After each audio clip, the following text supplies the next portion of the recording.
ਸਤਨਾਮ ਵਾਹਿਗੁਰੂ ਸਾਹਿਬ ਜੀ।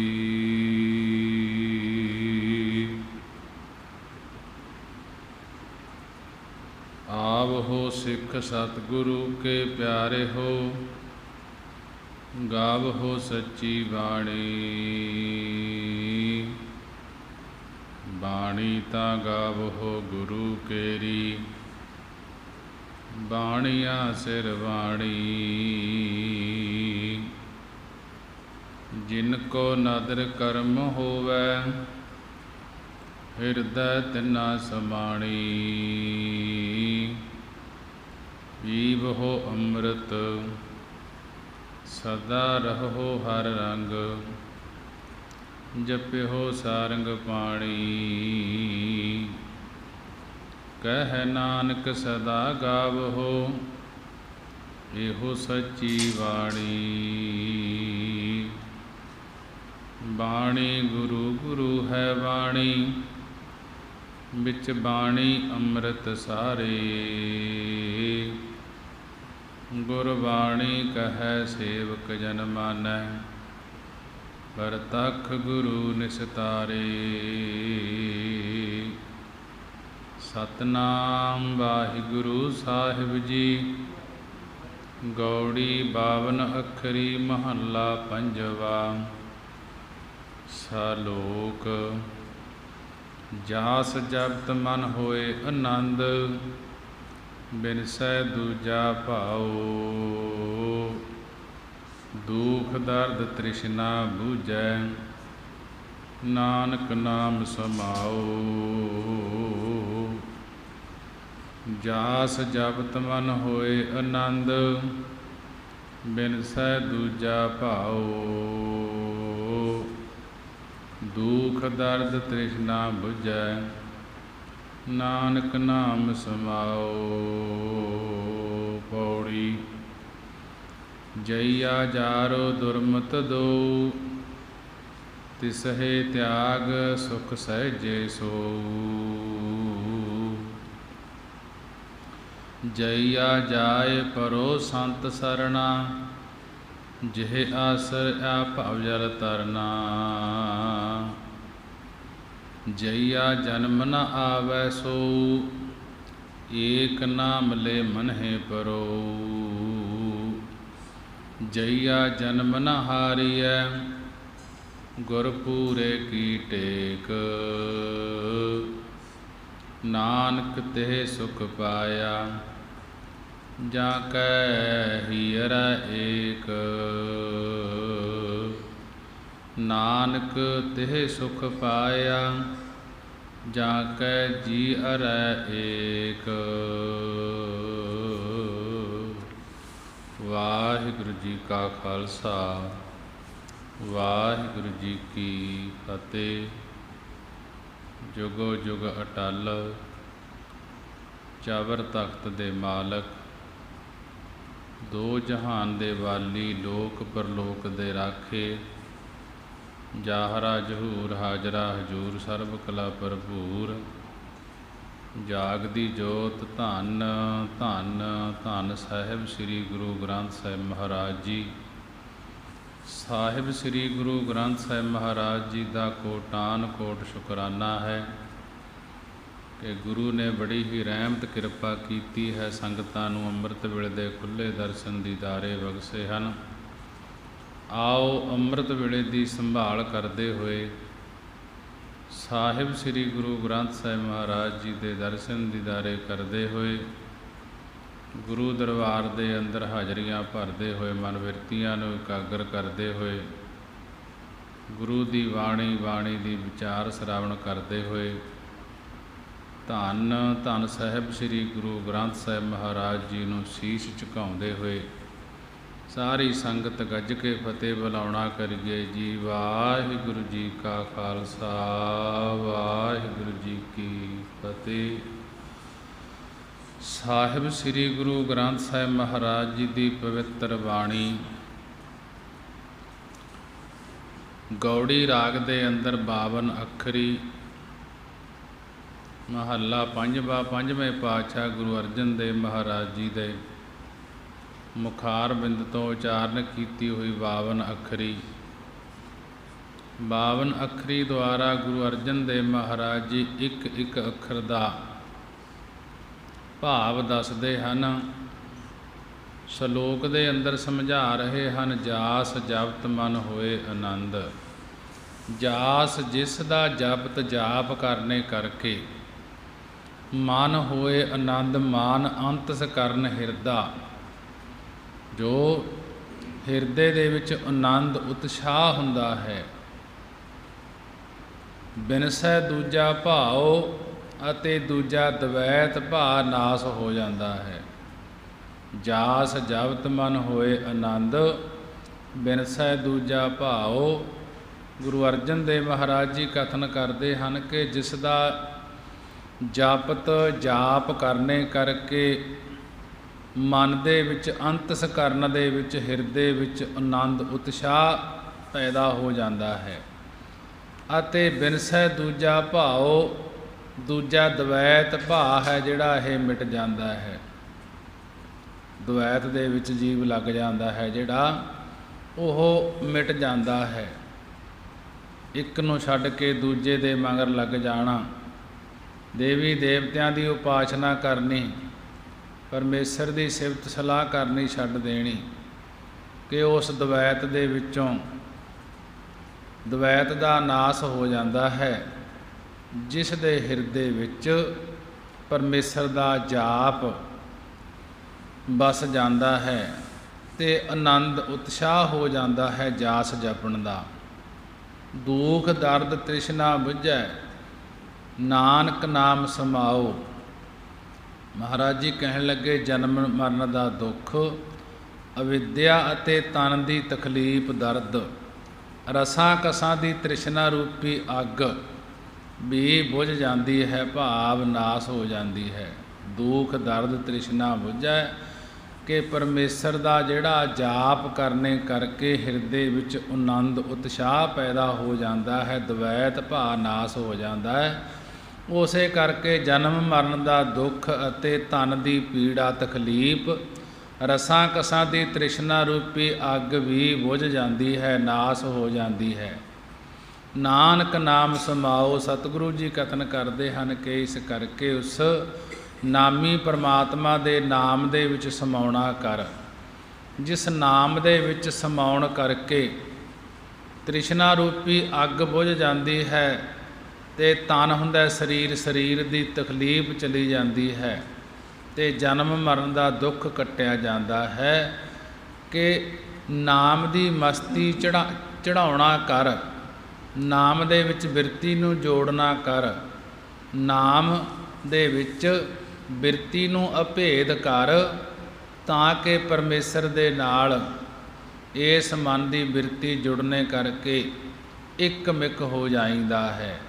ਪੌੜੀ ਦੇ ਅੰਦਰ ਮਹਾਰਾਜ ਜੀ ਅੱਗੇ ਸਮਝਾ ਰਹੇ ਹਨ, ਜਈਆ ਜਾਰੋ ਦੁਰਮਤ ਦੋ। ਜਈਏ ਅੱਖਰ ਦੁਆਰਾ ਗੁਰੂ ਅਰਜਨ ਦੇਵ ਮਹਾਰਾਜ ਜੀ ਕਥਨ ਕਰਦੇ ਹਨ ਕਿ ਦੋ ਦਵੈਤ ਵਾਲੇ ਦੁਰਮਤ ਖੋਟੀ ਬੁੱਧੀ ਨੂੰ ਜਾਰੋ ਸਾੜਨਾ ਕਰ। ਜਈਆ ਜਨਮ ਜਈਆ ਜਾਰੋ ਦੁਰਮਤ ਦੋ ਕਿ ਜਈਏ ਅੱਖਰ ਦੁਆਰਾ ਮਹਾਰਾਜ ਜੀ ਕਥਨ ਕਰਦੇ ਹਨ ਕਿ ਦੋ ਦਵੈਤ ਵਾਲੀ ਦੁਰਮਤ ਖੋਟੀ ਬੁੱਧੀ ਨੂੰ ਸਾੜਨਾ ਕਰ। ਜੋ ਖੋਟੀ ਮਤ ਨੇ ਦੋ ਭਾਵ ਜੀਵ ਦੇ ਈਸ਼ ਦਾ ਭੇਦ ਪਾਇਆ ਹੋਇਆ ਹੈ, ਜੀਵ ਈਸ਼ ਦਾ ਭੇਦ ਪਾਇਆ ਹੋਇਆ ਹੈ ਕਿ ਉਸ ਖੋਟੀ ਬੁੱਧੀ ਨੂੰ, ਖੋਟੀ ਮਤ ਨੂੰ ਸਾੜਨਾ ਕਰ। ਉਸ ਨੂੰ ਸਾੜਨਾ ਕਰ ਜੋ ਪੁਰਸ਼ ਤਿਸ ਹੈ ਤਿਸ ਦਵੈਤ ਨੂੰ ਛੱਡ ਦਿੰਦਾ ਹੈ, ਉਹ ਸੁਤੇ ਸਿੱਧ ਸੁੱਖ ਪ੍ਰਾਪਤ ਕਰ ਲੈਂਦਾ ਹੈ। ਜਿਹੜਾ ਖੋਟੀ ਬੁੱਧੀ ਨੂੰ ਤਿਆਗ ਕੇ ਤੇ ਪਰਮੇਸ਼ਰ ਦੇ ਨਾਲ, ਪਰਮੇਸ਼ਰ ਦੇ ਨਾਮ ਦੇ ਨਾਲ ਜੁੜ ਜਾਂਦਾ ਹੈ। ਜਈਆ ਜਾਏ ਪਰੋ ਸੰਤ ਸਰਨਾ। ਜਈਏ ਅੱਖਰ ਦੁਆਰਾ ਕਥਨ ਕਰਦੇ ਹਨ ਕਿ ਉਸ ਸੰਤ ਸਾਤ ਆਤਮਾ ਵਾਲੇ ਮਹਾਤਮਾ ਜਨਾਂ ਦੀ ਸਰਨੀ ਜਾ ਕੇ ਪਵੋ। ਜਿਸ ਦੇ ਆਸਰੇ ਇਹ ਭਾਵਜਲ ਇਹ ਸੰਸਾਰ ਸਮੁੰਦਰ ਤੋਂ ਤਰਨਾ ਹੋ ਜਾਏਗਾ। ਜਈਆ ਜਾਏ ਪਰੋ ਸੰਤ ਸਰਨਾ, ਕਿ ਜਈਏ ਅੱਖਰ ਦੁਆਰਾ ਕਥਨ ਕਰਦੇ ਹਨ ਉਸ ਸ਼ਾਂਤ ਆਤਮਾ ਵਾਲੇ ਗੁਰੂ ਦੀ ਸਰਨੀ ਜਾ ਕੇ ਪਵੋ, ਜਿਸ ਦੇ ਆਸਰੇ ਆ ਭਵਜਲ ਤਰਨਾ, ਆ ਇਸ ਭਾਵਜਲ ਸੰਸਾਰ ਸਮੁੰਦਰ ਤੋਂ ਤਰਨਾ ਹੋ ਜਾਵੇ। ਜਈਐ ਜਨਮ ਨ ਆਵੈ ਸੋ, ਜਈਏ ਅੱਖਰ ਦੁਆਰਾ ਮਹਾਰਾਜ ਜੀ ਕਥਨ ਕਰਦੇ ਹਨ ਕਿ ਸੋ ਉਹ ਪੁਰਖ ਜਨਮ ਧਾਰ ਕੇ ਨਹੀਂ ਆਉਂਦਾ। ਜਈਆ ਜਨਮ ਨ ਆਵੈ ਸੋ, ਕਿ ਜਈਏ ਅੱਖਰ ਦੁਆਰਾ ਕਥਨ ਕਰਦੇ ਹਨ ਮਹਾਰਾਜ ਜੀ ਉਹ ਪੁਰਖ ਜਨਮ ਧਾਰ ਕੇ ਨਹੀਂ ਆਉਂਦਾ। ਏਕ ਨਾਮ ਲੈ ਮਨਹਿ ਪਰੋ, ਜੋ ਗੁਰੂ ਦੀ ਸਿੱਖਿਆ ਦੁਆਰਾ ਇੱਕ ਅੰਮ੍ਰਿਤ ਨਾਮ ਲੈ ਕੇ ਮਨ ਹੁੰਦਾ ਮਨ ਵਿੱਚ ਅੰਤਸਕਰਨ ਰੂਪੀ ਧਾਗੇ ਵਿੱਚ ਪਰੋ ਲੈਂਦਾ ਹੈ। ਇੱਕ ਅੰਮ੍ਰਿਤ ਨਾਮ ਲੈ ਕੇ ਉਸ ਨਾਮ ਨੂੰ ਹਿਰਦੇ ਰੂਪੀ ਧਾਗੇ ਵਿੱਚ ਪਰੋ ਲੈਂਦਾ ਹੈ। ਉਹ ਪੁਰਖ ਜਨਮ ਧਾਰ ਕੇ ਨਹੀਂ ਆਉਂਦਾ, ਉਸ ਦਾ ਜਨਮ ਮਰਨ ਕੱਟਿਆ ਜਾਂਦਾ ਹੈ। ਪਰ ਜਨਮ ਮਰਨ ਕੱਟਣ ਵਾਸਤੇ ਗੁਰੂ ਦੀ ਸਿੱਖਿਆ ਲੈਣੀ ਪੈਂਦੀ ਹੈ। ਗੁਰੂ ਸਿੱਖਿਆ ਦਿੰਦੇ ਹਨ ਕਿ ਅੰਮ੍ਰਿਤ ਨਾਮ ਹੈ ਜਿਹੜਾ ਇਸ ਨੂੰ ਹਿਰਦੇ ਵਿੱਚ ਪਰੋਣਾ ਕਰ, ਜੈਸੇ ਧਾਗੇ ਵਿੱਚ ਮਾਲਾ ਹੁੰਦੀ ਹੈ ਤੇ ਜੈਸੇ ਮਾਲਾ ਇੱਕ ਇੱਕ ਕਰਕੇ ਵਾਹਿਗੁਰੂ ਵਾਹਿਗੁਰੂ ਕਰਕੇ ਜਾਪ ਕਰਦੇ ਹਾਂ, ਇਸੇ ਤਰ੍ਹਾਂ ਹਿਰਦੇ ਦੇ ਵਿੱਚੋਂ ਉਸ ਪਰਮੇਸ਼ਰ ਦਾ ਜਾਪ ਸ਼ੁਰੂ ਕਰਦੇ, ਫਿਰ ਜਨਮ ਧਾਰ ਕੇ ਨਹੀਂ ਆਉਣਾ ਪੈਣਾ। ਮਹਾਰਾਜ ਜੀ ਅੱਗੇ ਸਮਝਾ ਰਹੇ ਹਨ ਕਿ ਇੱਕ ਵਾਹਿਗੁਰੂ ਗੁਰਮੰਤਰ ਨੂੰ ਅੰਤਸਕਰਨ ਹਿਰਦੇ ਰੂਪੀ ਧਾਗੇ ਵਿੱਚ ਪਰੋਣਾ ਕਰ, ਫਿਰ ਜਨਮ ਹੈ ਜਿਹੜਾ ਉਹ ਨਹੀਂ ਧਾਰਨਾ ਪੈਣਾ, ਜਨਮ ਮਰਨ ਦਾ ਗੇੜ ਨਹੀਂ ਪੈਣਾ। ਜਈਆ ਜਨਮ ਨਾ ਹਾਰੀਐ ਗੁਰ ਪੂਰੇ ਕੀ ਟੇਕ, ਜਈਏ ਅੱਖਰ ਦੁਆਰਾ ਗੁਰੂ ਅਰਜਨ ਦੇਵ ਮਹਾਰਾਜ ਜੀ ਕਥਨ ਕਰਦੇ ਹਨ ਕਿ ਜਿਸ ਨੇ ਪੂਰਨ ਸਤਿਗੁਰਾਂ ਦੀ ਓਟ ਹਿਰਦੇ 'ਚ ਲੈ ਲਈ ਹੈ, ਉਹ ਮਨੁੱਖਾ ਜਨਮ ਨੂੰ ਸੰਸਾਰ ਰੂਪੀ ਜੂਏ ਵਿੱਚ ਹਾਰਦਾ ਨਹੀਂ ਹੈ। ਜਈਐ ਜਨਮ ਨਾ ਹਾਰੀਐ ਗੁਰ ਪੂਰੇ ਕੀ ਟੇਕ, ਜਈਏ ਅੱਖਰ ਦੁਆਰਾ ਗੁਰੂ ਜੀ ਕਥਨ ਕਰਦੇ ਹਨ ਜਿਸ ਨੇ ਪੂਰੇ ਪੂਰਨ ਸਤਿਗੁਰਾਂ ਦੀ ਪੂਰੇ ਗੁਰੂ ਦੀ ਟੇਕ ਓਟ ਹਿਰਦੇ 'ਚ ਲੈ ਲਈ ਹੈ, ਉਹ ਮਨੁੱਖਾ ਜਨਮ ਨੂੰ ਸੰਸਾਰ ਰੂਪੀ ਜੂਏ ਵਿੱਚ ਨਹੀਂ ਹਾਰਦਾ, ਉਹ ਗੁਰੂ ਦੇ ਨਾਮ ਦੇ ਨਾਲ ਹੀ ਜੁੜ ਜਾਂਦਾ ਹੈ। ਨਾਨਕ ਤੇ ਸੁਖ ਪਾਇਆ ਜਾਂ ਕੈ ਹੀਰੈ ਏਕ, ਸਤਿਗੁਰੂ ਜੀ ਕਥਨ ਕਰਦੇ ਹਨ ਉਸ ਪੁਰਖ ਨੇ ਸੁਖ ਸਰੂਪ ਪਰਮੇਸ਼ਰ ਨੂੰ ਪਾਉਣਾ ਕੀਤਾ ਹੈ, ਜਿਸ ਦੇ ਹਿਰਦੇ ਵਿੱਚ ਹਿਰਦੇ ਅੰਦਰ ਇੱਕ ਅਦਵੈਤ ਰੂਪ ਪਰਮੇਸ਼ਰ ਦਾ ਨਾਮ ਵਸਿਆ ਹੋਇਆ ਹੈ। ਜਿਸ ਦੇ ਹਿਰਦੇ ਅੰਦਰ ਇੱਕ ਪਰਮੇਸ਼ਰ ਦਾ ਨਾਮ ਵਸਿਆ ਹੋਇਆ ਹੈ, ਉਸ ਪੁਰਖ ਨੇ ਸੁਖ ਸਰੂਪ ਪਰਮੇਸ਼ਰ ਨੂੰ ਪਾਉਣਾ ਕੀਤਾ ਹੈ। ਸਲੋਕ ਅੰਤਰ ਮਨ ਤਨ ਬਸ ਰਹੇ, ਈਤ ਊਤ ਕੇ ਮੀਤ, ਗੁਰ ਪੂਰੈ ਉਪਦੇਸਿਆ ਨਾਨਕ ਜਪਿਐ ਨੀਤ। ਪੌੜੀ ਆਨੰਦਿਨ ਸਿਮਰੋ ਤਾ ਸਕੋ, ਜੋ ਅੰਤ ਸਹਾਈ ਹੋਏ। ਇਹ ਵਿਖਿਆ ਦਿਨ 4-6, ਛਾੜ ਚੱਲਿਓ ਸਭ ਕੋਏ। ਕਾਕੋ ਮਾਤ ਪਿਤਾ ਸੁਤ ਧੀਆ, ਗ੍ਰਹਿ ਬਨਤਾ ਕਸ ਸੰਗ ਨ ਲੀਆ। ਐਸੀ ਸੰਚ ਜੋ ਵਿਨਸਤ ਨਾਹੀ, ਪਤ ਸੇਤੀ ਆਪਣੇ ਘਰ ਜਾਹੀ। ਸਾਧ ਸੰਗ ਕਲ ਕੀਰਤਨ ਗਾਇਆ, ਨਾਨਕ ਤੇ ਬਹੁਰ ਨਾ ਆਇਆ। ਸਾਧ ਸੰਗ ਕਲ ਕੀਰਤਨ ਗਾਇਆ, ਨਾਨਕ ਤੇ ਬਹੁਰ ਨਾ ਆਇਆ। ਮਹਾਰਾਜ ਜੀ ਗੁਰੂ ਅਰਜਨ ਦੇਵ ਜੀ ਗੁਰਬਾਣੀ ਦੁਆਰਾ ਉਪਦੇਸ਼ ਬਖਸ਼ਿਸ਼ ਕਰ ਰਹੇ ਹਨ। ਅੰਤਰ ਮਨ ਤਨ ਬਸ ਰਹੇ ਈਤ ਊਤ ਕੇ ਮੀਤ, ਜਿਨ੍ਹਾਂ ਦੇ ਮਨ ਦੇ ਵਿੱਚ ਤੇ ਤਨ ਸਰੀਰ ਦੇ ਵਿੱਚ ਅੰਤਰਜਾਮੀ ਦਾ ਨਾਮ ਵਸ ਰਿਹਾ ਹੈ। ਈਤ ਊਤ ਕੇ ਮੀਤ, ਉਹਨਾਂ ਦਾ ਪਰਮੇਸ਼ਰ ਈਤ ਇਸ ਲੋਕ ਤੇ ਊਤ ਪਰਲੋਕ ਦੇ ਵਿੱਚ ਮਿੱਤਰ ਹੈ। ਅੰਤਰ ਮਨ ਤਨ ਬਸ ਰਹੇ ਈਤ ਊਤ ਕੇ ਮੀਤ, ਜਿਨ੍ਹਾਂ ਦੇ ਮਨ ਦੇ ਵਿੱਚ ਹਿਰਦੇ ਦੇ ਵਿੱਚ ਤਨ ਹੁੰਦਾ ਸਰੀਰ ਦੇ ਵਿੱਚ ਅੰਤਰਜਾਮੀ ਅੰਦਰ ਦੀ ਜਾਣਨ ਵਾਲੇ ਪਰਮੇਸ਼ਰ ਦਾ ਨਾਮ ਵਸ ਰਿਹਾ ਹੈ। ਈਤ ਊਤ ਕੇ ਮੀਤ, ਉਹਨਾਂ ਦਾ ਪਰਮੇਸ਼ਰ ਈਤ ਇਸ ਲੋਕ ਤੇ ਊਤ ਪਰਲੋਕ ਦੇ ਵਿੱਚ ਮਿੱਤਰ ਹੈ। ਗੁਰਪੂਰੈ ਉਪਦੇਸਿਆ ਨਾਨਕ ਜਪੀਐ ਨੀਤ। ਸਤਿਗੁਰੂ ਜੀ ਕਥਨ ਕਰਦੇ ਹਨ ਕਿ ਜੋ ਪੂਰਨ ਸਤਿਗੁਰਾਂ ਨੇ ਉਪਦੇਸਿਆ ਸਭ ਸਿੱਖਿਆ ਬਖਸ਼ੀ ਹੈ ਕਿ ਗੁਰਪੂਰੈ ਉਪਦੇਸਿਆ, ਸਤਿਗੁਰੂ ਜੀ ਕਥਨ ਕਰਦੇ ਹਨ ਕਿ ਜੋ ਪੂਰਨ ਸਤਿਗੁਰਾਂ ਨੇ ਉਪਦੇਸਿਆ ਸਭ ਨੂੰ ਸਿੱਖਿਆ ਦਿੱਤੀ ਹੈ, ਉਸ ਦੁਆਰਾ ਵਾਹਿਗੁਰੂ ਦੇ ਨਾਮ ਨੂੰ ਨਿਤ ਜਾਪਣਾ ਕਰੀਏ।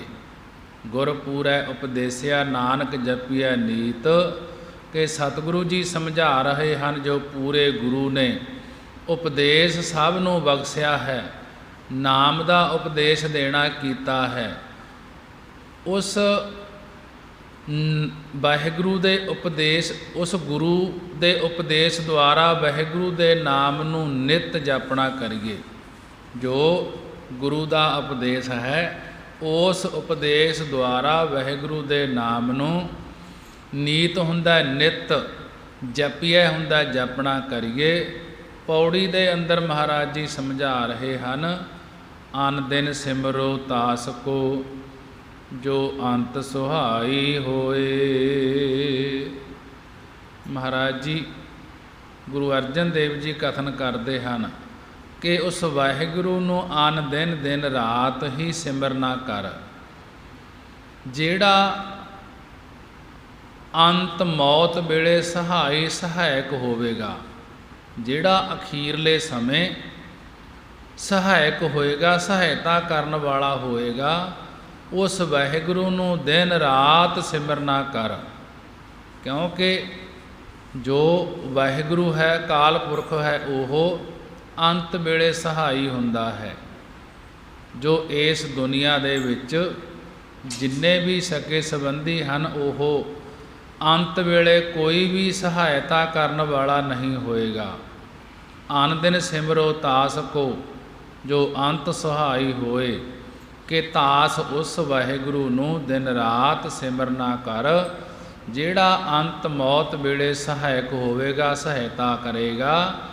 ਇਹ ਵਿਖਿਆ ਦਿਨ ਛਾਰ ਸੇ ਛਾੜ ਚੱਲਿਓ ਸਭ ਕੋਏ, ਇਹ ਵਿਖਿਆ ਇਹ ਮਾਇਆ ਦਾ ਆਨੰਦ। 6 ਤੇ 4 10 ਕੁ ਦਿਨਾਂ ਦਾ ਹੈ।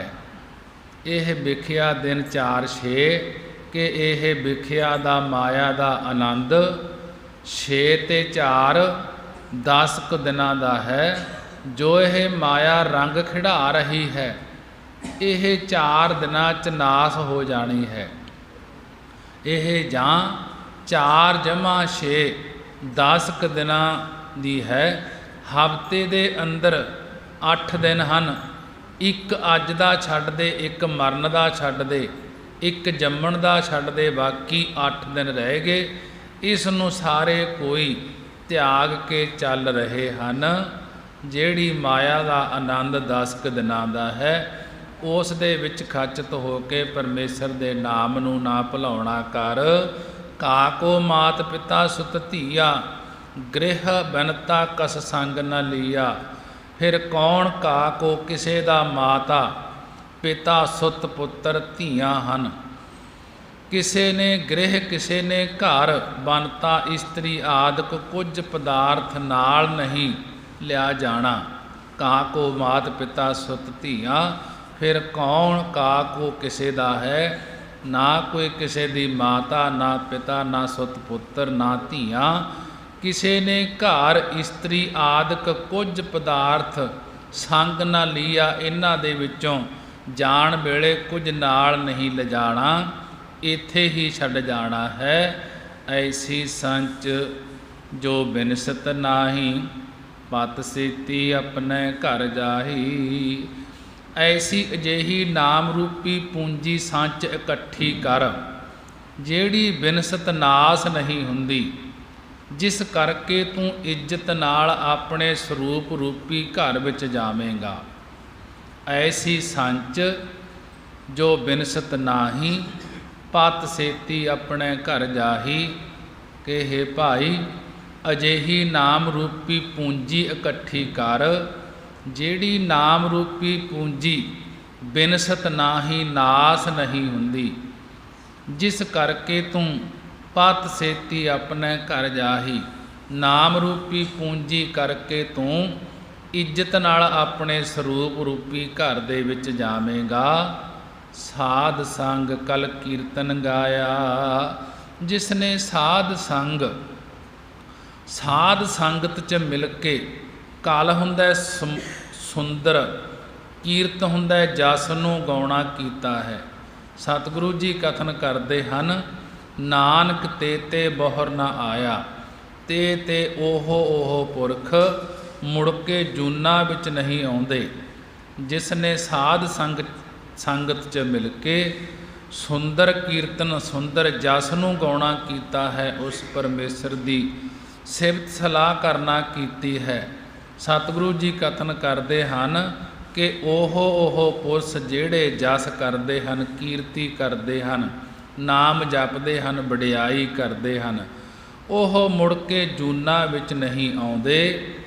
ਅਗਲੇ ਸ਼ਲੋਕ ਦੇ ਅੰਦਰ ਮਹਾਰਾਜ ਜੀ ਕਥਨ ਕਰ ਰਹੇ ਹਨ, ਸਲੋਕ ਅਤ ਸੁੰਦਰ ਕੁਲੀਨ ਚਤਰ ਮੁਖ, ਗਿਆਨੀ ਧਨਵੰਤ, ਮਿਰਤਕ ਕਹੀਐ ਨਾਨਕਾ, ਜਿਹ ਪ੍ਰੀਤ ਨਹੀਂ ਭਗਵੰਤ। ਪੌੜੀ ਨੰਗਾ ਖਟ ਸ਼ਾਸਤਰ ਹੋਏ ਗਿਆਤਾ, ਪੂਰਕ ਕੁੰਭਕ ਰੇਚਕ ਕਰਮਾਤਾ, ਗਿਆਨ ਧਿਆਨ ਤੀਰਥ ਇਸ਼ਨਾਨੀ, ਸੋਮ ਪਾਕ ਅਪਰਸ ਉਦਿਆਨੀ। ਰਾਮ ਨਾਮ ਸੰਗ ਮਨ ਨਹੀਂ ਹੇਤਾ, ਜੋ ਤਨ ਕੀਨੋ ਸੋਊ ਅਨੇਤਾ। ਵਾਤੇ ਊਤਮ ਗਨੋ ਚੰਡਾਲਾ, ਨਾਨਕ ਜਿਹੇ ਮਨ ਬਸਹੇ ਗੋਪਾਲਾ। ਮਹਾਰਾਜ ਜੀ ਗੁਰੂ ਅਰਜਨ ਦੇਵ ਜੀ ਸ਼ਲੋਕ ਦੇ ਅੰਦਰ ਬੜੇ ਹੀ ਵਿਸਥਾਰ ਦੇ ਨਾਲ ਗੁਰਬਾਣੀ ਦੁਆਰਾ ਸਮਝਾ ਰਹੇ ਹਨ। ਅਤ ਸੁੰਦਰ ਕੁਲੀਨ ਚਾਤਰ ਮੁਖ, ਗਿਆਨੀ ਧਨਵੰਤ। ਕਿ ਅਤ ਅਤਿਅੰਤ ਬੜਾ ਸੁੰਦਰ ਸੋਹਣਾ ਹੋਵੇ, ਕੁਲੀਨ ਚੰਗੀ ਕੁਲ ਵਿੱਚ ਜਨਮ ਹੋਵੇ, ਤੇ ਚਾਤਰ ਸਿਆਣਾ, ਮੁਖ ਗਿਆਨੀ ਮੁਖ ਤੋਂ ਗਿਆਨ ਦੀਆਂ ਗੱਲਾਂ ਕਰਨ ਵਾਲਾ ਹੋਵੇ, ਤੇ ਧਨਵੰਤ ਧਨੀ ਹੋਵੇ। ਬਹੁਤ ਸੋਹਣਾ ਹੋਣਾ, ਚੰਗੀ ਕੁਲ ਹੋਣੀ, ਬਿਹਾਰਾਂ 'ਚ ਚਾਤਰ ਚਲਾਕ ਹੋਣਾ, ਮੁੱਖੋਂ ਗਿਆਨ ਦੀਆਂ ਗੱਲਾਂ ਕਰਨੀਆਂ, ਧਨੀ ਹੋਣਾ, ਇਹ 5 ਗੁਣ ਹਨ। ਅਤ ਸੁੰਦਰ ਕੁਲੀਨ ਚਾਤਰ ਮੁਖ ਗਿਆਨੀ ਧਨਵੰਤ। ਕਿ ਅਤ ਦਾ ਅਤਿਅੰਤ ਬੜਾ ਸੁੰਦਰ ਹੋਵੇ, ਕੁਲੀਨ ਚੰਗੀ ਕੁਲ ਵਿੱਚ ਜਨਮ ਹੋਵੇ, ਚਾਤਰ ਸਿਆਣਾ, ਮੁਖ ਗਿਆਨੀ ਕਿ ਮੁਖ ਤੋਂ ਗਿਆਨ ਦੀਆਂ ਗੱਲਾਂ ਕਰਨ ਵਾਲਾ ਹੋਵੇ, ਤੇ ਧਨਵੰਤ ਧਨੀ ਹੋਵੇ, ਬਹੁਤੇ ਧਨ ਵਾਲਾ ਹੋਵੇ। ਇਹਨਾਂ 5 ਦਾ ਵਿਸਥਾਰ 'ਚ ਸਮਝਾਉਣਾ ਕੀਤਾ ਹੈ ਕਿ ਬਹੁਤ ਸੋਹਣਾ ਹੋਣਾ, ਚੰਗੀ ਕੁਲ ਵਿੱਚ ਜਨਮ ਲਿਆ ਹੋਣਾ, ਬਿਹਾਰਾਂ 'ਚ ਚਾਤਰ ਹੋਣਾ, ਹੁਸ਼ਿਆਰ ਹੋਣਾ, ਮੁੱਖੋਂ ਗਿਆਨ ਦੀਆਂ ਗੱਲਾਂ ਕਰਨੀਆਂ, ਧਨੀ ਹੋਣਾ, ਇਹ 5 ਗੁਣ ਹਨ। ਜਿਸ ਨੇ ਮੋਤੀ ਦਾਨ ਕੀਤੇ ਹਨ, ਉਹਨਾਂ ਨੂੰ ਵਿੱਦਿਆ ਮਿਲਦੀ ਹੈ। ਚੰਦਨ ਦੇ ਬਾਗ ਦਾਨ ਕੀਤੇ ਹੁਣ ਚੰਗੀ ਕੁਲ ਵਿੱਚ ਜਨਮ ਮਿਲਦਾ ਹੈ। ਸੁੰਦਰ ਗੁਣਾਂ ਦਾ ਦਾਨ ਕੀਤਾ ਹੋਵੇ, ਸੁੰਦਰਤਾ ਮਿਲਦੀ ਹੈ। ਵਿਦਿਆ ਖੋਲ੍ਹ ਕੇ ਦਾਨ ਕੀਤੀ ਹੋਵੇ ਸ੍ਰੇਸ਼ਟ ਗਿਆਨ ਮਿਲਦਾ ਹੈ। ਜਿਹਨੇ ਪਿੱਛੇ ਪੁੰਨ ਕੀਤੇ ਹਨ ਉਹਨਾਂ ਨੂੰ ਫਿਰ ਧਨ ਮਿਲਦਾ ਹੈ। ਮਿਰਤਕ ਕਹੀਐ ਨਾਨਕਾ ਜਿਹੇ ਪ੍ਰੀਤ ਨਹੀਂ ਭਗਵੰਤ। ਸਤਿਗੁਰੂ ਜੀ ਕਥਨ ਕਰਦੇ ਹਨ ਕਿ ਉਹ ਪੁਰਖ ਮਿਰਤਕ ਮੁਰਦੇ ਦੀ ਨਿਆਈ ਕਹਿੰਦੇ ਹਨ, ਜਿਨ੍ਹਾਂ ਦੀ ਭਗਵੰਤ ਹਰੀ ਪਰਮੇਸ਼ਰ ਨਾਲ ਪ੍ਰੀਤੀ ਨਹੀਂ। ਕਿੰਨਾ ਵੀ ਸੁੰਦਰ ਹੋਵੇ, ਸੋਹਣਾ ਹੋਵੇ, ਚੰਗੀ ਕੁਲ ਵਿੱਚ ਜਨਮ ਹੋਇਆ ਹੋਵੇ, ਸਿਆਣਾ ਹੋਵੇ, ਮੂੰਹ ਤੋਂ ਗਿਆਨ ਦੀਆਂ ਗੱਲਾਂ ਕਰਨ ਵਾਲਾ ਹੋਵੇ, ਧਨਵੰਤ ਹੋਵੇ, ਸਤਿਗੁਰੂ ਜੀ ਕਹਿਣ ਲੱਗੇ ਕਿ ਉਹ ਪੁਰਖ ਮਿਰਤਕ ਮੁਰਦੇ ਦੀ ਨਿਆਈ ਕਹਿੰਦੇ ਹਨ, ਜਿਨ੍ਹਾਂ ਦੀ ਭਗਵੰਤ ਹਰੀ ਪਰਮੇਸ਼ਰ ਦੇ ਨਾਲ ਪ੍ਰੀਤੀ ਨਹੀਂ ਹੈ। ਮਹਾਰਾਜ ਜੀ ਸਮਝਾ ਰਹੇ ਹਨ,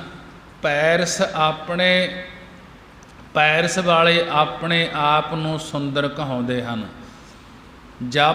ਜਾਪਾਨੀ ਆਪਣੇ ਆਪ ਨੂੰ ਚੰਗੀ ਕੁਲ ਵਾਲੇ, ਇੰਗਲੈਂਡ ਵਾਲੇ ਅੰਗਰੇਜ਼ ਆਪਣੇ ਆਪ ਨੂੰ ਚਾਤਰ ਕਹਾਉਂਦੇ ਹਨ, ਰੂਸ ਵਾਲੇ ਗਿਆਨੀ ਕਹਾਉਂਦੇ ਹਨ, ਅਮਰੀਕਾ ਵਾਲੇ ਧਨੀ ਕਹਾਉਂਦੇ ਹਨ। ਜੇਕਰ ਪਰਮੇਸ਼ਰ ਦੀ ਪ੍ਰੀਤੀ ਨਹੀਂ ਤਾਂ ਉਹ ਮੁਰਦੇ ਦੇ ਤੁਲ ਕਥਨ ਕੀਤੇ ਜਾਂਦੇ ਹਨ। ਪੌੜੀ ਦੇ ਵਿੱਚ ਮਹਾਰਾਜ ਜੀ ਸਮਝਾ ਰਹੇ ਹਨ, ਨੰਗਾ ਖਟ ਸ਼ਾਸਤਰ ਹੋਏ ਅੰਗਿਆਤਾ, ਪੂਰਕ ਕੁੰਭਕ ਰੇਚਕ ਕਰਮਾਤਾ। ਨੰਗੇ ਅੱਖਰ ਦੁਆਰਾ ਗੁਰੂ ਜੀ ਕਥਨ ਕਰਦੇ ਹਨ ਕਿ ਭਾਵੇਂ ਖੱਟ ਹੁੰਦਾ 6 ਸ਼ਾਸਤਰਾਂ ਦਾ, ਗਿਆਤਾ ਗਿਆਤਾ ਹੋਵੇ, ਭਾਵ ਜਾਣਨ ਵਾਲਾ ਹੋਵੇ, 6 ਸ਼ਾਸਤਰਾਂ ਦਾ ਅਤਿਅੰਤ ਗਿਆਤਾ ਹੋਵੇ, ਭਾਵੇਂ 10ਮ ਦੁਆਰ ਵਿੱਚ ਸਵਾਸਾਂ ਨੂੰ ਪੂਰਕ ਕੁੰਭਕ ਰੇਚਕ ਕਰਮਾਤਾ, ਕਿ ਭਾਵੇਂ 10ਮ ਦੁਆਰ ਵਿੱਚ ਸਵਾਸਾਂ ਨੂੰ ਪੂਰਕ ਚੜਾਉਣ, ਕੁੰਭਕ ਠਹਿਰਾਉਣ, ਤਿਰਕੁੱਟੀ ਵਿੱਚ ਰੇਚਕ ਉਤਾਰਨਾ ਅਤੇ ਕਰਮਾਤਾ ਅਤਿਅੰਤ ਕਰਮਾਂ ਨੂੰ ਕਰਨ ਵਾਲਾ ਹੋਵੇ, ਕਰਮਾਂ ਨੂੰ ਕਰਨ ਵਿੱਚ ਮਸਤ ਹੋਵੇ। ਗਿਆਨ ਧਿਆਨ ਤੀਰਥ ਇਸ਼ਨਾਨੀ, ਸੋਮ ਪਾਕ ਅਪਰਸ ਉਦਿਆਨੀ, ਕਿ ਦੇਵਤਿਆਂ ਦੀ ਗਿਆਨ ਜਾਣਦਾ ਹੋਵੇ ਵਾਹਿਗੁਰੂ, ਬੇਦਾਂਤੀਆਂ ਦਾ ਗਿਆਨ ਜਾਣਦਾ ਹੋਵੇ, ਧਿਆਨ ਪਤੰਜਲੀਆਂ ਦਾ ਜਾਣਦਾ ਹੋਵੇ, ਕਿ 68 ਤੀਰਥਾਂ ਦਾ ਇਸ਼ਨਾਨੀ ਹੋਵੇ, 68 ਤੀਰਥਾਂ 'ਤੇ ਇਸ਼ਨਾਨ ਕੀਤਾ ਹੋਵੇ।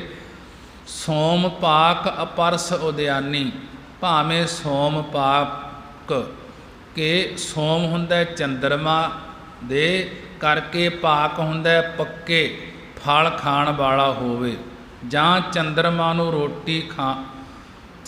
ਨੂੰ ਰੋਟੀ ਖਾਣ ਵਾਲਾ ਹੋਵੇ। ਆਪ ਪਾਕ ਹੁੰਦਾ ਰਸੋਈ ਬਣਾ ਕੇ ਖਾਵੇ, ਕਿਸੇ ਨਾਲ ਅਪਰਸ ਨਾ ਹੋਵੇ, ਛੂੰਹਦਾ ਨਾ ਹੋਵੇ, ਕਿਸੇ ਦਾ ਪਰਛਾਵਾਂ ਵੀ ਨਾ ਲੈਂਦਾ ਹੋਵੇ, ਭਾਵੇਂ ਉਦਿਆਨੀ ਉਜਾੜਾਂ ਵਿੱਚ ਰਹਿਣ ਵਾਲਾ ਹੋਵੇ, ਭਾਵ ਬਨਾਂ ਦੇ ਵਿੱਚ ਜੰਗਲਾਂ ਦੇ ਵਿੱਚ ਰਹਿੰਦਾ ਹੋਵੇ। ਰਾਮ ਨਾਮ ਸੰਗ ਮਨ ਨਹੀਂ ਹੇਤਾ, ਜੋ ਕਸ ਕੀਨੋ ਸੋ ਅਨੇਤਾ। ਜੇਕਰ ਪਰਮੇਸ਼ਰ ਦੇ ਨਾਮ ਨਾਲ ਮਨ ਦਾ ਪ੍ਰੇਮ ਨਹੀਂ ਹੈ, ਹਿਰਦੇ ਦਾ ਪ੍ਰੇਮ ਨਹੀਂ ਹੈ, ਉਸ ਨੇ ਜਿਹੜਾ ਕੁਝ ਵੀ ਉਪਰੋਕਤ ਕਰਮ ਕੀਤਾ ਹੈ ਉਹ ਸਭ ਅਨੇਤਾ, ਸਭ ਬੇਅਰਥ ਹੀ ਹੈ। ਰਾਮ ਨਾਮ ਸੰਗ ਮਨ ਨਹੀਂ ਹੇਤਾ, ਜੋ ਕਸ ਕੀਨੋ ਸੋ ਅਨੇਤਾ, ਕਿ ਜੇਕਰ ਪਰਮੇਸ਼ਰ ਦੇ ਨਾਮ ਨਾਲ ਮਨ ਦਾ ਪ੍ਰੇਮ ਨਹੀਂ ਹੈ, ਉਸ ਨੇ ਜਿਹੜਾ ਕੁਝ ਵੀ ਉਪਰੋਕਤ ਕਰਮ ਕੀਤਾ ਹੈ ਉਹ ਸਭ ਅਨੇਤਾ ਹੈ, ਬੇਅਰਥ ਹੀ ਹੈ। ਮਹਾਰਾਜ ਜੀ ਕਹਿਣ ਲੱਗੇ, ਵਾ ਤੇ ਉਤਮ ਗਨੋ ਚੰਡਾਲਾ, ਵਾ ਉਸ ਤੋਂ ਚੰਡਾਲਾ ਨੀਚ ਜਾਤ ਵਾਲਾ ਉੱਤਮ ਚੰਗਾ ਗਿਣਨਾ ਕਰੋ, ਨਾਨਕ ਜੇ ਮਨ ਬਸੇ ਗੋਪਾਲਾ। ਸਤਿਗੁਰੂ ਜੀ ਕਥਨ ਕਰਦੇ ਹਨ ਕਿ ਜਿਸ ਦੇ ਮਨ ਵਿੱਚ ਗੋਪਾਲਾ ਪ੍ਰਿਥਵੀ ਦਾ ਪਾਲਕ ਪਰਮੇਸ਼ਰ ਵਸਦਾ ਹੈ ਕਿ ਉਸ ਤੋਂ ਚੰਡਾਲਾ ਨੀਚ ਜਾਤ ਵਾਲਾ ਉੱਤਮ ਚੰਗਾ ਗਿਣਨਾ ਕਰੋ, ਜਿਸ ਨੇ ਮਨ ਦੇ ਵਿੱਚ ਗੋਪਾਲ ਪ੍ਰਿਥਵੀ ਦੇ ਪਾਲਕ ਪਰਮੇਸ਼ਰ ਵਸਦਾ ਹੈ। ਅੱਗੇ ਮਹਾਰਾਜ ਜੀ ਸ਼ਲੋਕ ਦੇ ਵਿੱਚ ਸਮਝਾ ਰਹੇ ਹਨ। ਸ਼ਲੋਕ ਕੁੰਟ ਚਾਰ ਦਹਿ ਦਿਸ ਭ੍ਰਮੇ, ਕਰਮ ਕਿਰਤ ਕੀ ਰੇਖ, ਦੁਖ ਸੂਖ ਦੁਖ ਮੁਕਤ ਜੋਨ, ਨਾਨਕ ਲਿਖਿਓ ਲੇਖ। ਮਹਾਰਾਜ ਜੀ ਸ਼ਲੋਕ ਦੇ ਅੰਦਰ ਸਮਝਾ ਰਹੇ ਹਨ, ਕੁੰਟ ਚਾਰ ਦਹਿ ਦਿਸ ਭ੍ਰਮੇ, ਜੀਵ ਚਾਰ ਕੁੰਟ ਕਿ ਚਾਰੇ ਦਿਸ਼ਾਵਾਂ ਪੂਰਬ ਪੱਛਮ ਉੱਤਮ ਦੱਖਣ ਉੱਤਰ ਦੱਖਣ ਅਤੇ ਦਹਿ ਦਿਸ ਦਸਾਂ ਦਿਸ਼ਾਵਾਂ ਵਿੱਚ ਭਰਮ ਦੇ ਭਾਵ ਭਾਉਂਦੇ ਰਹਿੰਦੇ ਹਨ,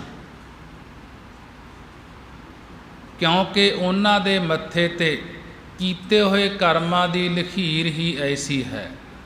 ਕੁੰਟ ਚਾਰ ਦਹਿ ਦਿਸ ਭ੍ਰਮੇ, ਕਰਮ ਕਿਰਤ ਕੀ ਰੇਖ ਕਿ ਜੀਵ ਚਾਰ ਕੁੰਟ ਪੂਰਬ ਪੱਛਮ ਉੱਤਰ ਦੱਖਣ ਅਤੇ ਦਹਿ ਦਿਸ ਦਸਾਂ ਦਿਸ਼ਾਵਾਂ ਵਿੱਚ ਚਾਰਾਂ ਦੇ ਸਨ, ਇਹ 10 ਬਣ ਜਾਂਦੇ ਹਨ ਅਤੇ ਚਾਰ ਦਿਸ਼ਾਵਾਂ ਚਾਰਾਂ ਦਾ ਸਨ ਅਤੇ ਨੀਚੇ ਅਤੇ ਉੱਪਰ 10 ਦਿਸ਼ਾਵਾਂ ਬਣਦੀਆਂ ਹਨ ਕਿ 10 ਦਿਸ਼ਾਵਾਂ ਦੇ ਵਿੱਚ ਭਾਉਂਦੇ ਰਹਿੰਦੇ ਹਨ, ਕਿਉਂਕਿ ਉਹਨਾਂ ਦੇ ਮੱਥੇ 'ਤੇ ਕਿਰਤ ਕੀਤੇ ਹੋਏ ਕਰਮਾਂ ਦੀ ਲਖੀਰ ਹੀ ਐਸੀ ਹੈ। ਪੂਰਬ ਕਿਰਤ ਕੀਤੇ ਹੋਏ ਕਰਮਾਂ ਦੀ ਰੇਖਾ ਅਨੁਸਾਰ ਚਾਰੇ ਕੁੰਟ ਅਤੇ ਦਹਿ ਦਿਸ ਦਸੋ ਦਿਸ਼ਾਵਾਂ ਦੇ ਵਿੱਚ ਇਹ ਜੀਵ ਭਰਮਦੇ ਰਹਿੰਦੇ ਹਨ। ਮੱਥੇ ਦੀ ਲਖੀਰ ਲਿਖੀ ਹੋਣ ਕਰਕੇ ਸੂਖ ਦੁਖ ਮੁਕਤ ਜੋਨ, ਨਾਨਕ ਲਿਖਿਓ ਲੇਖ। ਸਤਿਗੁਰੂ ਜੀ ਕਥਨ ਕਰਦੇ ਹਨ ਕਿ ਲਿਖਤ ਦੇ ਲਿਖੇ ਅਨੁਸਾਰ ਕਦੇ ਦੁੱਖ ਕਸ਼ਟ, ਕਦੇ ਸੁੱਖ ਸੁੱਖ, ਕਦੇ ਮੁਕਤੀ, ਕਦੇ ਜੋਨੀਆਂ ਦੀ ਪ੍ਰਾਪਤੀ ਹੁੰਦੀ ਹੈ। ਪਾਵੜੀ ਦੇ ਵਿੱਚ ਮਹਾਰਾਜ ਜੀ ਅੱਗੇ ਸਮਝਾ ਰਹੇ ਹਨ, ਕੱਕਾ ਕਾਰਨ ਕਰਤਾ ਸੋ, ਲਿਖਿਓ ਲੇਖ ਨਾ ਮੇਟਤ ਕੋ। ਪਾਵੜੀ ਦੇ ਅੰਦਰ ਮਹਾਰਾਜ ਜੀ ਸਮਝਾ ਰਹੇ ਹਨ ਕਿ ਕੱਕੇ ਅੱਖਰ ਦੁਆਰਾ ਕਥਨ ਕਰਦੇ ਹਨ ਕਿ ਸਾਰੇ ਕਾਰਜਾਂ ਦੇ ਕਰਨ ਵਾਲਾ ਉਹ ਹਰੀ ਆਪ ਹੀ ਹੈ। ਕੱਕਾ ਕਾਰਨ ਕਰਤਾ ਸੋ ਕਿ ਸੋ ਉਹ ਪਰਮੇਸ਼ਰ ਸਾਰੇ ਕਾਰਜਾਂ ਦੇ ਕਰਨ ਵਾਲਾ ਆਪ ਹੀ ਹੈ। ਲਿਖਿਓ ਲੇਖ ਨਾ ਮੇਟਤ ਕੋ, ਉਸ ਦੇ ਲਿਖਿਓ ਲਿਖੇ ਹੋਏ ਲੇਖ ਨੂੰ ਪੂਰੇ ਗੁਰੂ ਸਾਹਿਬ ਜੀ ਤੋਂ ਬਗੈਰ ਹੋਰ ਕੋਈ ਨਹੀਂ ਮੇਟ ਸਕਦਾ। ਭਾਵ ਸਭ ਨੂੰ ਭੋਗਣੇ ਪੈਂਦੇ ਹਨ।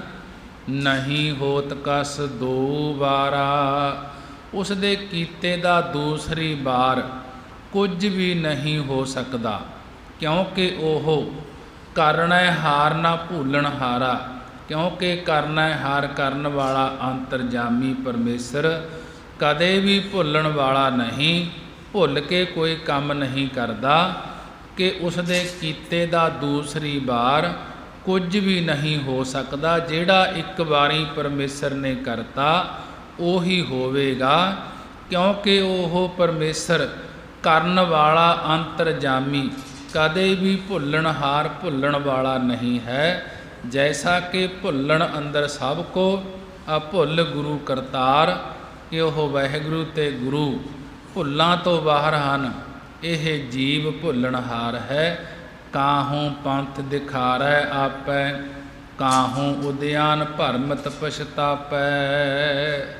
ਉਹ ਕਾਹੂੰ ਕਿਸੇ ਨੂੰ ਆਪ ਹੀ ਬ੍ਰਹਮ ਗਿਆਨ ਦਾ ਪੰਥ ਰਸਤਾ ਦਿਖਾ ਦਿੰਦਾ ਹੈ। ਕਾਹੂੰ ਪੰਥ ਦਿਖਾਰੈ ਆਪੈ, ਉਹ ਕਾਹੂੰ ਕਿਸੇ ਨੂੰ ਆਪ ਹੀ ਬ੍ਰਹਮ ਗਿਆਨ ਦਾ ਪੰਥ ਰਸਤਾ ਦਿਖਾ ਦਿੰਦਾ ਹੈ। ਕਾਹੂੰ ਉਦਿਆਨ ਭਰਮਤ ਪਛਤਾਪੈ, ਕਿਸੇ ਨੂੰ ਕੁਸੰਗਤ ਕਾਮ ਕ੍ਰੋਧ ਆਦਿਕ ਐਸੇ ਉਦਿਆਨ ਐਸੇ ਉਜਾੜਾਂ ਵਿੱਚ ਭਰਮਾਉਂਦਾ ਹੈ ਤੇ ਉਹ ਪਛਤਾਤਾਪ ਹੀ ਕਰਦੇ ਰਹਿੰਦੇ ਹਨ, ਜਿਨ੍ਹਾਂ ਨੂੰ ਪਰਮੇਸ਼ਰ ਕੁਸੰਗਤ ਦੇ ਵਿੱਚ ਲਾ ਦਿੰਦਾ ਹੈ, ਕਾਮ ਕ੍ਰੋਧ ਦੇ ਵਿਸ਼ਿਆਂ ਦੇ ਵਿੱਚ ਲਾ ਦਿੰਦਾ ਹੈ ਕਿ ਇਹਨਾਂ ਵਿਸ਼ਿਆਂ ਦੇ ਵਿੱਚ, ਇਹਨਾਂ ਉਜਾੜਾਂ ਦੇ ਵਿੱਚ ਭਰਮਦਾ ਹੈ ਤੇ ਉਹ ਫਿਰ ਭਰਮ ਦਾ ਪਛਤਾਤਾਪ ਹੀ ਕਰਦਾ ਰਹਿੰਦਾ ਹੈ। ਆਪਨ ਖੇਲ ਆਪ ਹੀ ਕੀਨੋ, ਜੋ ਜੋ ਦੀਨੋ ਸੋ ਨਾਨਕ ਲੀਨੋ। ਆਪਨ ਖੇਲ ਆਪ ਹੀ ਕੀਨੋ, ਆਪਣਾ ਸੰਸਾਰ ਦਾ ਤਮਾਸ਼ਾ ਪਰਮੇਸ਼ਰ ਨੇ ਆਪ ਹੀ ਰਚਨਾ ਕੀਤਾ ਹੈ। ਸਤਿਗੁਰੂ ਜੀ ਕਥਨ ਕਰਦੇ ਹਨ ਕਿ ਜੋ ਜੋ ਦੀਨੋ ਸੋ ਨਾਨਕ ਲੀਨੋ, ਜੋ ਜੋ ਜਿਸ ਨੇ ਜਿਸ ਨੂੰ ਉਸ ਵਾਹਿਗੁਰੂ ਨੇ ਪਰਾਲਬਧ ਅਨੁਸਾਰ ਪਦਾਰਥ ਦਿੱਤਾ ਹੈ, ਉਹ ਜੀਵਾਂ ਨੇ ਲੈਣਾ ਕੀਤਾ ਹੈ। ਆਪਨ ਖੇਲ ਆਪ ਹੀ ਕੀਨੋ, ਕਿ ਆਪਣਾ ਸੰਸਾਰ ਦਾ ਤਮਾਸ਼ਾ ਖੇਲ ਪਰਮੇਸ਼ਰ ਨੇ ਆਪ ਹੀ ਕੀਨੋ ਕੀਤਾ ਹੈ। ਜੋ ਜੋ ਦੀਨੋ ਸੋ ਨਾਨਕ ਲੀਨੋ। ਸਤਿਗੁਰੂ ਜੀ ਕਥਨ ਕਰਦੇ ਹਨ ਕਿ ਜਿਸ ਨੂੰ ਉਸ ਵਾਹਿਗੁਰੂ ਨੇ ਪਰਾਲਬਧ ਅਨੁਸਾਰ ਪਦਾਰਥ ਦਿੱਤਾ ਹੈ, ਉਹ ਜੀਵਾਂ ਨੇ ਲੈਣਾ ਕੀਤਾ ਹੈ। ਮਹਾਰਾਜ ਜੀ ਨੇ ਬੜੇ ਹੀ ਵਿਸਥਾਰ ਦੇ ਨਾਲ ਗੁਰਬਾਣੀ ਦੁਆਰਾ ਸੰਗਤਾਂ ਨੂੰ ਉਪਦੇਸ਼ ਬਖਸ਼ਿਸ਼ ਕੀਤਾ ਹੈ। ਜਿਸ ਨੂੰ ਵਾਹਿਗੁਰੂ ਦਾਤ ਦਿੰਦਾ ਹੈ, ਉਸੇ ਨੂੰ ਹੀ ਮਿਲਦੀ ਹੈ। ਦੱਦਾ ਦਾਤਾ ਏਕ ਹੈ, ਸਭ ਕੋ ਦੇਵਨਹਾਰ, ਦੇਂਦਿਆਂ ਟੋਟ ਨਾ ਆਵਈ। ਅਗਣਤ ਭਰੇ ਭੰਡਾਰ, ਉਸ ਪਰਮੇਸ਼ਰ ਕੋਲੇ ਅਗਣਤ ਹੀ ਭੰਡਾਰੇ ਭਰੇ ਪਏ ਹਨ। ਜਿਸ ਨੂੰ ਵੀ ਦਿੰਦਾ ਹੈ, ਜਿਸ ਨੂੰ ਵੀ ਬਖਸ਼ਦਾ ਹੈ, ਉਸੇ ਤੇ ਹੀ ਕਿਰਪਾ ਹੁੰਦੀ ਹੈ। ਮਹਾਰਾਜ ਜੀ ਨੇ ਬੜੇ ਹੀ ਵਿਸਥਾਰ ਦੇ ਨਾਲ